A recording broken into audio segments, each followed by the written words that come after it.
MAID stands for medically assisted induced death, and many people don't know that unofficially it is actually practiced in hospitals around the world. For example, if there is a patient that's terminally ill with cancer and he is in agonizing pain, the doctor, with the consent of the patient, can sometimes increase the dosage of morphine until the patient dies.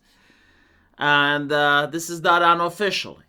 Canada, however, decided in their infinite wisdom that maybe this should actually be legalized and made it official. So they created these interesting suicide machines.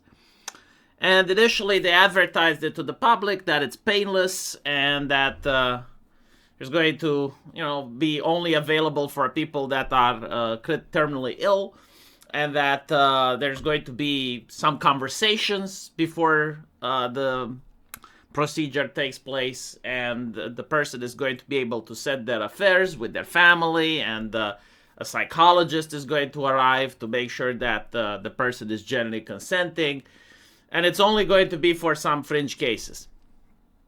But as we know, when the government wants to do something, they usually get involved into mission creep. They get involved into grifting. They turn death into a profit, especially because elderly people that die don't require a pension anymore. And so a lot of abuses will take place. The one that I remember, and it's the funniest, funny in a very dark humor type of way, happened during COVID. Now, there was this person that was constrained to get the Fauci ouchie, as many people were during COVID. And this person actually did have a side effect from the vaccine. It was confirmed. And the doctor basically said, yeah, we can't do anything about it, but have you considered killing yourself? Like, we got this procedure, made. There was also a person that won the Olympics in Canada, and they had some back pains, and they wanted to see if the doctor can help them with that. And the doctor said, yeah, have you considered killing yourself? Like that. So it became an internet meme, right? Because KYS, which was a very popular internet insult back in the day, was very similar to go to hell. Due to safetyism reasons, was now considered haram to be mentioned on the internet. And so people found euphemisms, and Get Canadian Healthcare seems to be one of those. Another thing that they don't really say is that the machine may not be as painless as advertised. I don't know if it was in Canada, but it was a similar machine somewhere else. They found that the deceased had strangling marks on their neck. In other words, the machine failed to operate properly, and the owner, not wanting to get sued, had to get his hands dirty. But as a person who did finish med school, looking at the way the machine operates, it's quite possible that the patient in some cases may even be conscientious. In other words, like you can't really move, and water starts going into your lungs as you end up dead. Unless they change the machines, of course. Like the ones that I looked at, and this was in the beginning of the controversy, they operated like that, and I was like, well, I guess that's an interesting way to go. Drowning is quite peaceful, but still. Anyway, as I mentioned before, there was a little bit of a mission creep. In other words, this expanded way beyond the scope, which is quite sad because I would have liked this system to exist in my country as well, despite, the moral outrage for some people. I have seen my mom pass away from cancer. I know how certain illnesses can rob you of dignity. And so when I get old and I end up knowing that there's not going to be another good day that I can enjoy, and, everybody who gets old eventually gets blessed with a terminal illness.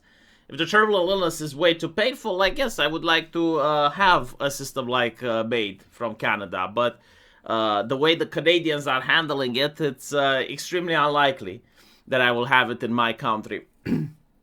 And so one of the things that they've done is to have conversations about allowing it for young people, but now, as you can see, the article basically says you have people benefiting from this the same day they arrive at the hospital.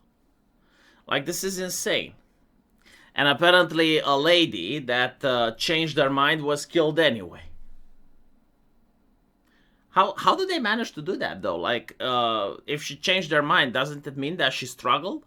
Well, let's find out, right? So, like, they're performing thousands of same-day assisted suicides. In other words, like, can you imagine how happy the government is? Like, they're leeching money from these people their entire lives. And when the government actually has to pay, well, I guess if the person kills themselves, then they don't have to pay a pension, right? So it's very profitable for the establishment. The Medical Assistance in Dying program was approved in 2016 and has since been expanded to include requests from patients whose deaths are not reasonably foreseeable and will soon include those with mental illnesses. I find it funny that the left believes mental asylums are evil, but I guess like this is a different solution, right? More than 200 people in Ontario alone chose to die within 24 hours of their approval. In 290 deaths, 30% of them chose a same-day procedure.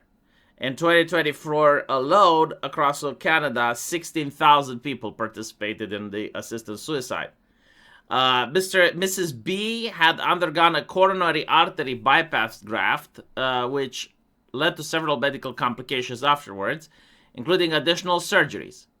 The woman, 80s, later expressed to her family that she desired an assisted suicide. And then she changed her mind. I can actually understand why she did this. A lot of patients that come out from heart surgery, they're traumatized. In some cases, like depending on the surgery, they can crack open the sternum, right? Like literally they crack open your bones and your chest, and they operate on the heart, and then they sew it back. So when you wake up, the pain is beyond anything that most people can imagine. And you're also debilitated, right? Like you're in bed. So most people think that the pain may never go away, that they may never have a normal life again. And so they're into a huge depression. And I can see that a person that's at the age of 80, during those moments of shock, they may have decided to opt in for MAID. But after the shock went away, maybe they talked with their family a little bit. Maybe they realized that, okay, well, actually, it's not that bad. They may have changed their mind. So she told the practitioner that she wanted to withdraw the request, citing religious reasons, and that she'd like to continue hospice care. However, she ended up in the hospital the next day, only to be released back home, but not before physicians noted her spouse had caregiver burnout. A request was made on her behalf to have inpatient hospice care to help the spouse, but she was denied. The same day, her spouse contacted MAID again and requested an urgent assessment. A different practitioner determined the elderly woman was eligible for the program, despite withdrawing her request the day before. The practitioner, however, did not approve a same-day assisted suicide due to the drastic change in perspective and the possibility of coercion. Despite the original evaluator wanting to speak with Mrs. B again, it was denied due to urgency of the request. A third person was sent to Mrs. B's home, where she was once again approved. Hours later, the assisted suicide happened and Mrs. B was killed. So, again, in cases like this, where the patient flip-flops, there should be, I guess, a law where if the person said no, they can't say yes again, at least for 1 year, you know. But it is what it is. Again, this is a colossal shit show. And it's definitely not handled the way it's supposed to be handled, at least from what I see in the press. Let me know what you guys think, though. And as usual, I'll see you in the comment section. Take care.